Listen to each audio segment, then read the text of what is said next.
Carta de Tiago. Tiago endereça sua carta primeiramente às 12 tribos dispersas entre as nações. Capítulo 1. Tiago, servo de Deus e do Senhor Jesus Cristo, às 12 tribos dispersas entre as nações. Saudações. Meus amados irmãos, considerai motivo de júbilo o fato de passardes por diversas provações, porquanto sabeis que a prova da vossa fé produz ainda mais perseverança. E a perseverança deve ter plena ação, a fim de que sejais aperfeiçoados e completos, sem que vos falte virtude alguma. Se algum de vós tem falta de sabedoria, roga a Deus que a todos concede liberalmente com grande alegria. Todavia, peça com fé, sem qualquer sombra de dúvida, pois quem crer com reservas é semelhante à onda do mar, agitada e levada pelos ventos. Não imagine tal pessoa que assim receberá coisa alguma do Senhor, pois é vacilante e inconstante em todos os seus caminhos.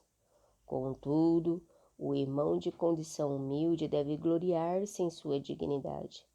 O irmão rico deve orgulhar-se em sua pequenez, pois ele também passará como a erva do campo. Porque o sol se levanta com seu calor intenso e seca a planta. Cai, então, a sua flor, e toda a sua beleza e glória desvanece. Da mesma forma, o rico definhará em meio a seus muitos compromissos.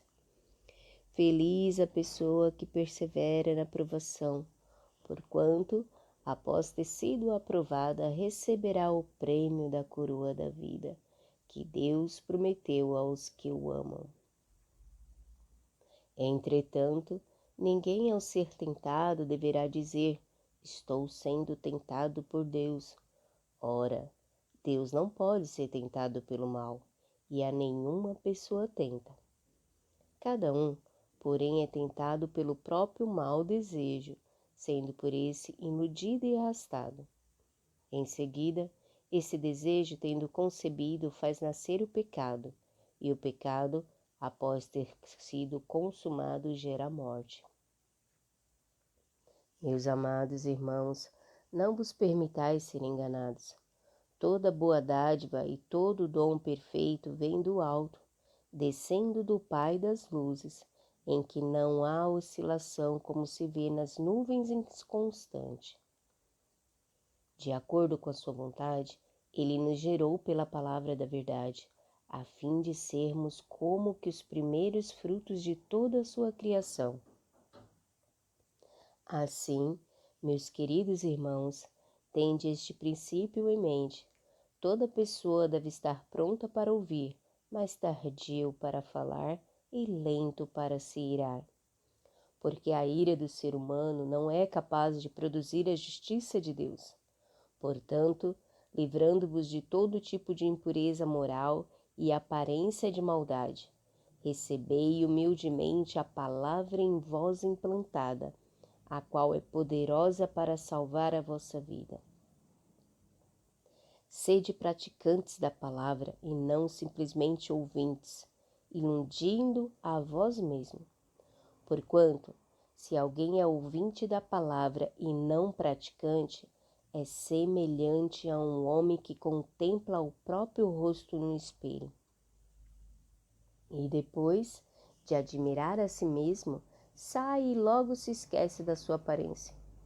Porém, a pessoa que observa atentamente a lei perfeita, a lei da liberdade, e nela persevera, não sendo ouvinte negligente, mas praticante zeloso, será muito feliz em tudo o que empreender. Se alguém se considera religioso, mas não refreia sua língua, engana-se a si mesmo. Sua espiritualidade não tem valor real algum. A religião que Deus, o nosso Pai, aceita como sincera e imaculada é esta: cuidar dos órfãos e das viúvas em suas dificuldades, e especialmente não se deixar corromper pelas filosofias mundanas. Caros irmãos, como crentes em nosso glorioso Senhor Jesus Cristo, não façais acepção de pessoas tratando-as com preconceito ou parcialidade. Se, por assim dizer, entrar na vossa sinagoga algum homem com anéis de ouro nos dedos, trajando roupas caras, e ao mesmo tempo entrar uma pessoa pobre, vestindo roupas velhas e sujas, e tratardes com atenção especial o homem bem trajado, e o honrardes, dizendo: eis aqui um lugar digno da tua pessoa. Assenta, pois, mas disserdes ao pobre: tu, porém, podes ficar ali em pé, ou assenta-se no chão, próximo ao estrado onde ponho os meus pés. Não fizestes discriminação preconceituosa e vos tornaste como juízes que usam critérios perversos? Ouve, meus amados irmãos, não escolheu Deus os que para o mundo são pobres para serem ricos em fé e herdeiros do reino que ele prometeu aos que o amam? Contudo, vós tendes menosprezado o pobre, e não são os ricos que vos oprimem? Não são eles que vos arrastam para os tribunais? Não são os ricos que blasfemam o bom nome que sobre vós foi invocado? Se vós, entretanto, observai a lei do reino, como está registrado nas Escrituras, e que ordena: amarás o teu próximo como a ti mesmo, então estareis agindo corretamente. Se, todavia, tratais a pessoa com parcialidade, estareis incorrendo em pecado e sereis condenados pela lei como transgressores. Porquanto, quem obedece a toda a lei, mas tropeça em apenas uma das suas ordenanças, torna-se culpado de quebrá-la integralmente. Pois aquele que proclamou: não adulterarás, também ordenou: não matarás. Ora, se não adulteras, porém cometes um assassinato, te tornaste da mesma forma transgressor da lei. Falai e procedei com todos, como quem haverá de ser julgado pela lei da liberdade, pois será exercido um juízo sem misericórdia sobre quem também não usou de compaixão.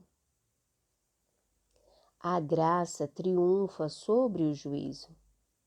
De que adianta, meus caros irmãos, alguém proclamar a sua fé se não tem obras? Acaso essa fé pode salvá-lo? Se um irmão ou irmã estiverem necessitado de roupa e passando privações do alimento de cada dia, e qualquer dentre vós lhe disser: ide em paz, aquecei-vos e comei até satisfazer-vos, porém, sem lhe dar alguma ajuda concreta, de que adianta isso? Desse mesmo modo, em relação à fé, por si só, se não for acompanhada de obras, está morta. Entretanto, alguém poderá afirmar: tu tens fé e eu tenho as obras. Mostra-me tua fé sem obras, e eu te demonstrarei minha fé mediante as obras que realizo. Crê tu na existência de um só Deus? Fazes bem. Até mesmo os demônios creem e tremem. Queres, pois, assegurar-te o homem insensato de que a fé sem obras é de fato inútil? Ora, não foi Abraão, nosso pai, na fé justificado por obras, quando ofereceu o seu próprio filho Isaque sobre o altar? Vês dessa forma que tanto a fé como as obras estavam agindo juntas, e a fé foi aperfeiçoada pelas obras.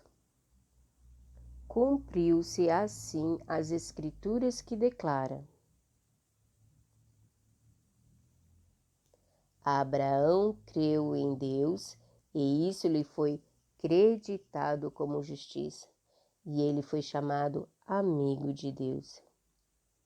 Observai que uma pessoa é justificada por meio das suas ações e não simplesmente por dizer que crê. Exemplo semelhante é o de Raabe, a meretriz. Não foi ela aceita por Deus pelas obras, quando acolheu os mensageiros de Israel e os conduziu à liberdade por um outro caminho? Portanto, assim como o corpo sem espírito está morto, da mesma forma a fé sem obras está morta. Capítulo 3. Caros irmãos, não vos torneis muito de vós mestres, porquanto sabeis que nós, os que ensinamos, seremos julgados com maior rigor. Afinal, tropeçamos de muitas maneiras. Se alguém não peça no falar, tal pessoa é perfeita, sendo igualmente capaz de dominar seu próprio corpo. Ora, ao colocarmos freios na boca dos cavalos para que eles nos obedeçam, conseguimos controlar o animal todo. Observai, por exemplo, os navios.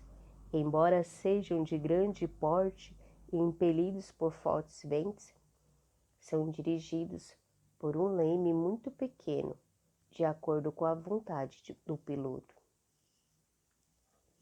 Do mesmo modo, a língua é um pequeno órgão do corpo, no entanto, se vangloria de grandes realizações. Vede como um bosque imenso pode ser incendiado apenas por uma fagulha. Semelhantemente, a língua é fogo, é um mundo de iniquidade. A língua está localizada entre os órgãos do nosso corpo e pode contaminar a pessoa por inteiro, e não somente põe completamente em chama o curso da nossa existência, como acaba ela mesma incendiada pelo inferno. Pois toda espécie de feras, aves, répteis e criaturas marinhas é possível domar, e de fato tem sido domada pelos seres humanos. A língua, contudo, nenhuma pessoa consegue dominar. É um mal incontrolável, cheia de veneno mortal.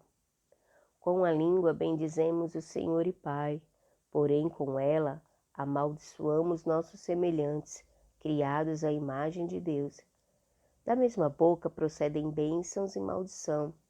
Meus queridos irmãos, isso não está certo? Acaso pode uma mesma fonte jorrar água potável e água salobre? Ora, meus irmãos, é possível que uma figueira produza azeitonas ou uma videira figos? Assim também uma fonte de água salgada não pode jorrar água doce. Quem dentre vós é sábio e tem verdadeiro entendimento? Que o demonstre por seu bom proceder cotidiano, mediante obras praticadas com humildade que tem origem na sabedoria. No entanto, se abrigais em vosso coração inveja, amargura e ambição egoísta, não vos orgulheis disso, nem procureis negar a verdade. Porquanto esse tipo de sabedoria não vem dos céus, mas é terrena, não é celestial, mas é demoníaca. Pois onde existe inveja e rivalidade, aí há confusão e todo tipo de atitudes maléficas. Porém, a sabedoria que vem do alto é antes de tudo pura, repleta de misericórdia e de bons frutos, imparcial e sem hipocrisia. Ora, a justiça é a colheita produzida por aqueles que semeiam a paz.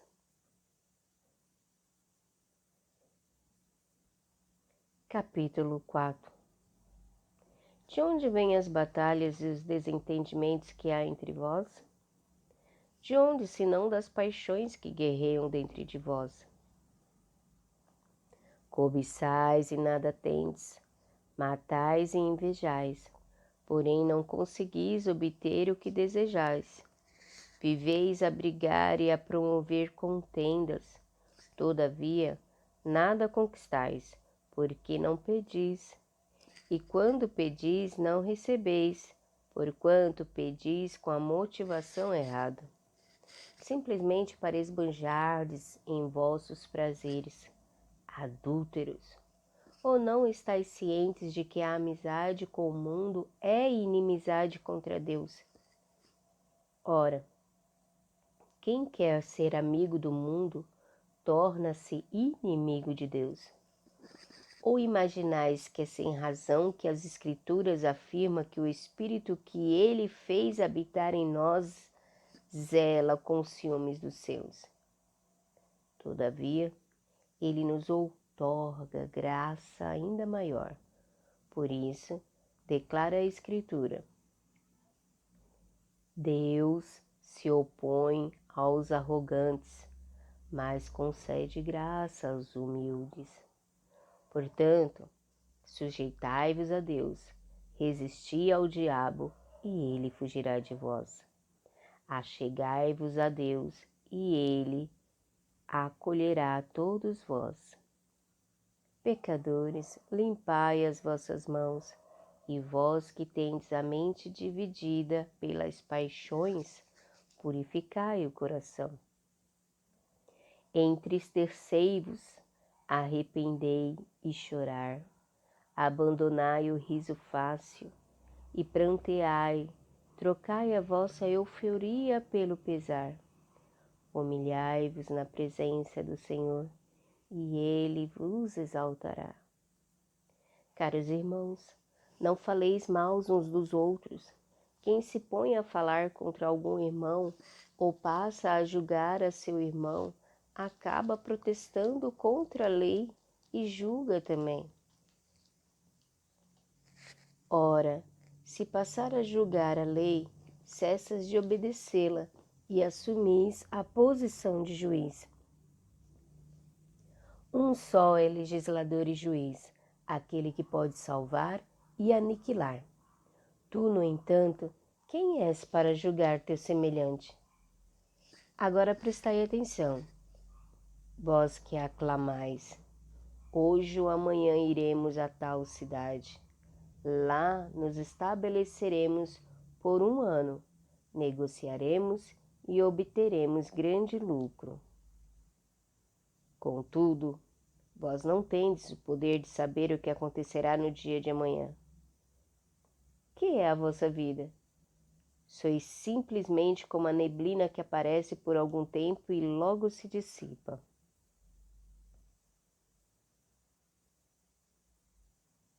Em vez disso, devíeis afirmar: se o Senhor quiser, viveremos e faremos isto ou aquilo. Entretanto, estáis agora vos orgulhando da vossa capacidade, e toda vanglória como essa é maligna. Refleti sobre isso, pois quem sabe que deve fazer o bem e não faz, comete pecado. Capítulo 5. E agora prestai atenção, vós os ricos, chorai e arrependei-vos, porquanto desgraças haverão de cair sobre vós. Vossas riquezas apodreceram e vossas roupas finas desfaneceram, roídas pela traça. Vosso ouro e vossa prata, todos estão oxidados, e a ferrugem deles testemunhará contra vós, e assim como o fogo vos devorará a carne. Tendes acumulado bens demais nesses últimos tempos. Eis que o salário dos trabalhadores que ceifaram os vossos campos e que vós desonestamente deixaste de pagar, está clamando por justiça, e tais clamores chegaram aos ouvidos do Senhor dos Exércitos. Tendes vivido regaladamente sobre a terra, satisfazendo todos os vossos desejos, e tendes comido até vos fartar-vos como em dias de festas. Condenais e matais o justo, sem que ele tenha vos oferecido qualquer resistência. Portanto, meus irmãos, sede pacientes até a vinda do Senhor. Observai como o lavrador aguarda o precioso fruto da terra, esperando com paciência até que receba as primeiras chuvas de outono e as que encerram a primavera. Sede vós igualmente perseverantes, fortalecei o vosso coração, porquanto a vinda do Senhor está próxima. Irmãos, não vos queixeis um dos outros, para que não sejais também assim julgados. Eis que o juiz está às portas. Irmãos, tomai como exemplo de paciência e perseverança a atitude dos profetas, que pregaram em nome do Senhor diante do sofrimento. Eis que consideramos bem-aventurados todos quantos demonstraram fé ao atravessar muitas aflições. Tendes ouvido falar a respeito da paciência de Jó, e bem sabeis que solução final o Senhor lhe providenciou. Ora, o Senhor é pleno de compaixão e misericórdia. Contudo, meus queridos irmãos, não jureis nem pelo céu, nem pela terra. Tampouco façais qualquer outro julgamento ou juramento. Seja suficiente a vossa palavra, sendo sim, que seja sim, quando não, não. Procedei assim para não cairdes em condenação. Está alguém entre vós sofrendo? Faça oração. Há alguém encorajado entre vós? Cante louvores. Algum de vós está doente? Chame os presbíteros da igreja, a fim de que estes orem sobre a pessoa enferma, ungindo-a com óleo em nome do Senhor. E a oração, feita com fé, curará o doente, e o Senhor o levantará. E se houver cometido pecados, será perdoado. Portanto, confessai vossos pecados uns aos outros, e orai uns pelos outros para serdes curados. A súplica de uma pessoa justa é muito poderosa e eficaz. Elias era uma pessoa frágil como nós. Ele orou fervorosamente, rogando para que não chovesse, e não choveu sobre a terra durante 3 anos e meio. Então fez outra oração, e os céus derramaram suas chuvas, e a terra produziu seus frutos.